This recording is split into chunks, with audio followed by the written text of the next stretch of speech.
Hey there. Well, I guess it's time to announce that this channel's going to be taking a different turn, more geared towards some of this art. That's my drawing table there, um, with a cluster of drawings on it. No, I'm interested in doing a lot of things concerning paying tribute to some of my favorite works. Of line art as a kid and the various artists, plus displaying my own drawings with a little bit of poor man's time lapse photography uh, until I learn how to do the speed drawing thing and get properly set up. I also want to get another camera, better an HD camera.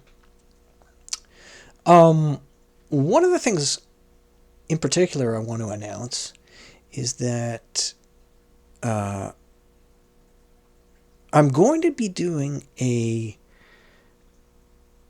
series concerned with, of all things, errors in drawings and how to correct some of my work in particular. I don't know what people will get out of this, but I don't know. I'm going to enjoy it as an exercise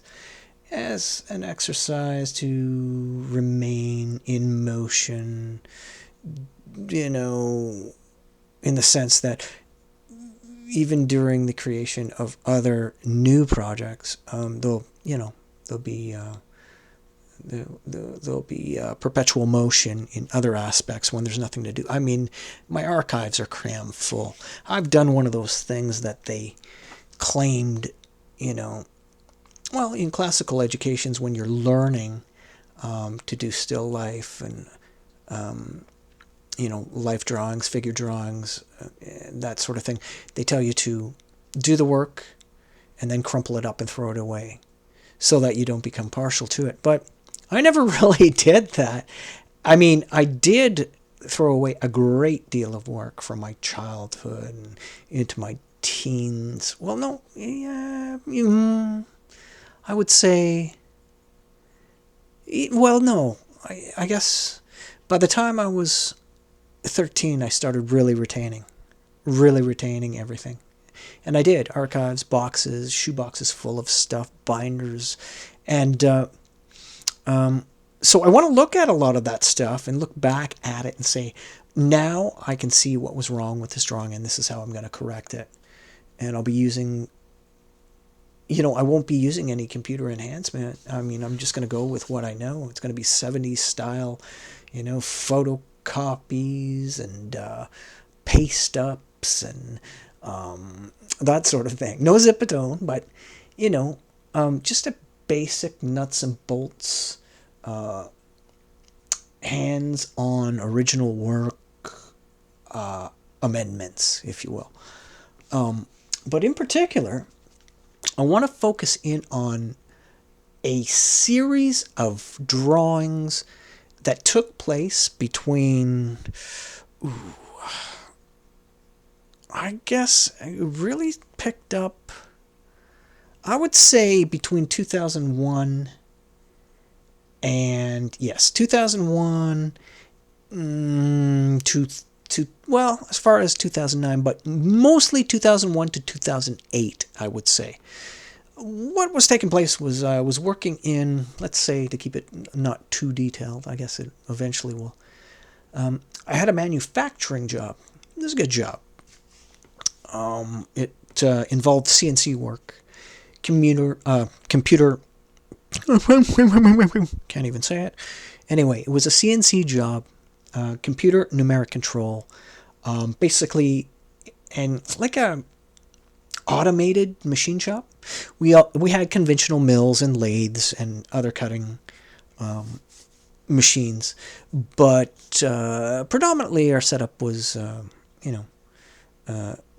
CNC, meaning load your program, do your setups for production work. And oftentimes that production work, the jobs could be, anywhere from, oh God, a minute and a half to, 4 hours or so a piece, Some guys were working jobs that would take them 8 hours. That would take them more than one shift. I mean, they were so intricate and that sort of thing. But when you had those long runs, once the machine got going, you just monitor and make your checks. It gave you a great deal of time to just be standing there, grab a broom, sweep around the machine. You can only polish things so much and look busy when the foreman's or the boss is walking around. Not that they were hard asses or anything. They weren't. They understood. As long as they knew that things were in motion and things were being built, they were good. But I don't know. After a couple of years, after about 3 years of working there, I started in 98. I started gravitating towards afternoon and night shifts because in that atmosphere, you could do your job. There were premiums for those shifts, but it wasn't much. But that wasn't the point. The point was I found that I could sit there while my machine was running and just doodle away, daydream away, even read. I mean, in that way, the job was really good. But I found myself, doodling a lot. And I guess you could say most of the stuff I'd say was like, it's really weird, like pinup work. Like, a lot of girls and whatnot. Sort of like calendar girl stuff or, around the shop you would see things like, if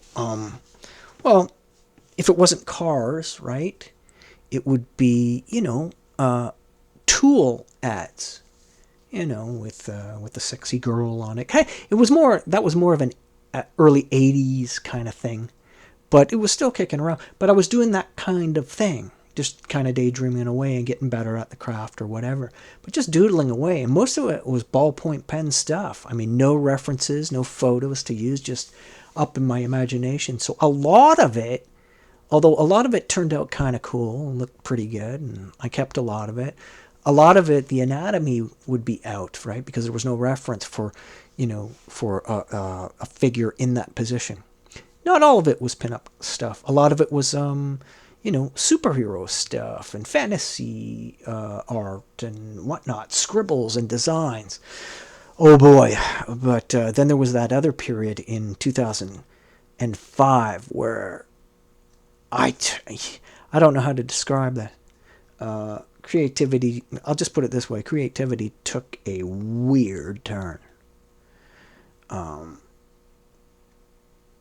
Some of the stuff became very abstract. I don't regret it or anything, and some of the stuff is really interesting, and I've kept it, and I've wanted to exploit it onto larger mediums, onto paintings and stuff, and sometimes I've done that, but it was very strange, and I have no explanation for it, and a lot of the stuff, people looking to line art for detail and accuracy and stuff, they probably wouldn't appreciate the more abstract stuff. I get it, but for this artist at the time, it was more about my pleasure. I mean, I was just freaking out and having a great time with it.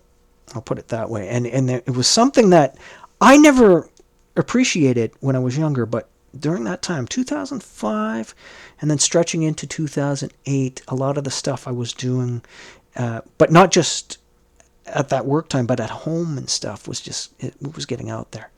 And then some of it became a combination of stuff. It was like abstract, but with realism in it, twisted realism. Surrealism, I guess you would call it. And I've kept many of those, which I want to exploit into larger works too. And I look at them, they're rather odd. Some of them some people might find them even shocking. I mean, some of the stuff is pretty dark, and some of it even shocks me. But there's something there, something important.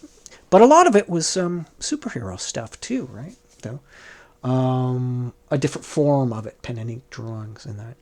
But what I want to do, and I've already gotten started with making the copies of some of them. I just took a handful of a bunch of them from around 2003. Not all of them are 2003, but I don't know. I got about 5 or 6 or something like that. We'll see in the first introduction of it. Actually, one of them you can see right now.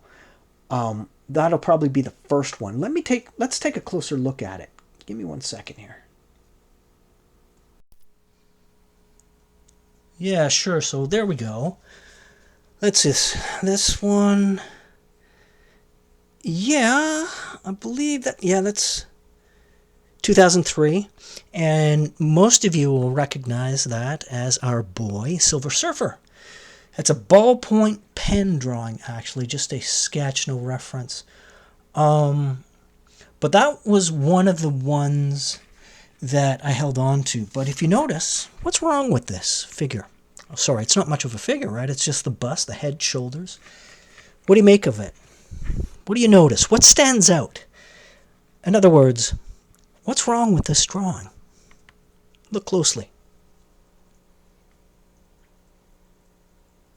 I'm sorry, I can't hear you. But Surfer can hear you. Why? Because he's got ears. Silver Surfer doesn't have ears. And when I made this drawing in 2003, it made me realize that, oddly enough, that by that time, let's see. Oh boy, we're talking early 30s, right? I was already a grown man, and these figures were from childhood and stuff. But it was amazing that after all those years, I hadn't really taken into account that this figure actually had no ears, which is odd.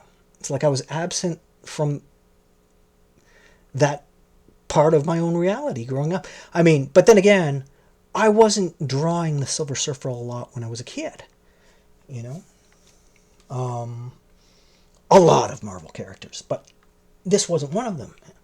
This was one of the first attempts. And I like the idea of the steel. So I wanted to play with that with the ballpoint pen and see what we could come up with. And I think I came up with something pretty good. But there are a lot of things I would like to change in this. But this is just a picture of what's to come. This will be on one of the videos where I'll show several that I'll be working on at once. But, what's been done with this is actually, this is the original now. I don't believe that's actual whiteout or correction fluid. That's more of a white paint marker that's used on steel to mark pieces, number them, etc. Whoops, sorry about that, bumping that. Yeah, so here's the thing about this. I ended up taking that the white metal marker and whiting out some of the flaws and stuff directly on this. And in the Kirby Crackle here, you'll see there's some white out there because it didn't quite work out the way I wanted it to. But now, when I went ahead and photocopied this, you could still see that white out in there, even though I went for a black and white. But you'll see how I got around that, and you'll see how as I gradually photocopied and stripped the density down until I had the basic image, you'll see how I made that grayish tinge disappear and bring up the white, and then rework it, and then end up with the. But yeah, I that's the general idea, right? And I don't know what to say. At that time, that's what a lot of this stuff was about. I mean, just doodling away, right? And most of these images here, they, there's stories that are going on behind the scenes there. But I'm more concerned with the actual work itself, right? And, what needs to be done to restore the images that I want to keep and stuff. But yeah, it should be a lot of fun. And so I just thought I'd mention that as something that you can expect from this channel.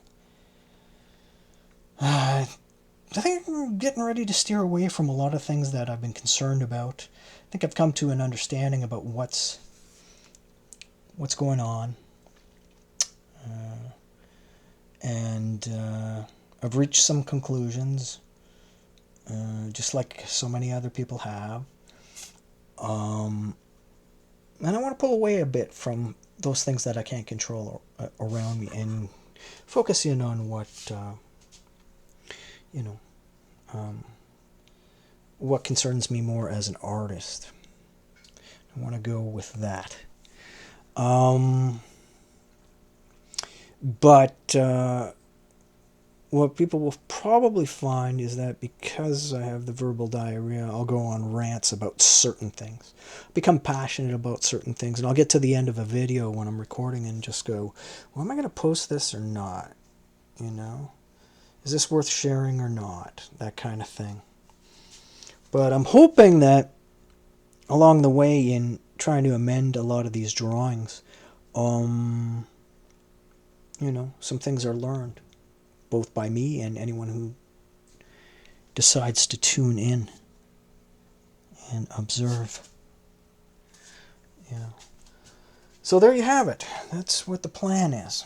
Also, I'm doing a few other series concerning, Marvel Comics, exploring some of the issues, looking into things, looking into artists' backgrounds, some of the stories behind the scenes, some of the write-ups, some of the Marvel indexes, and looking into characters, the established characters, the real deal before things started getting, different in the last, 12, 15 years, whatever. We'll just call it what Walter in The Big Lebowski called the what have you, Because I don't know how to describe it without cursing and swearing. I really don't. But, yeah. So, yeah, lots of fun. No no shortness in supply of ideas and things to do. Also, there's other things on the way too.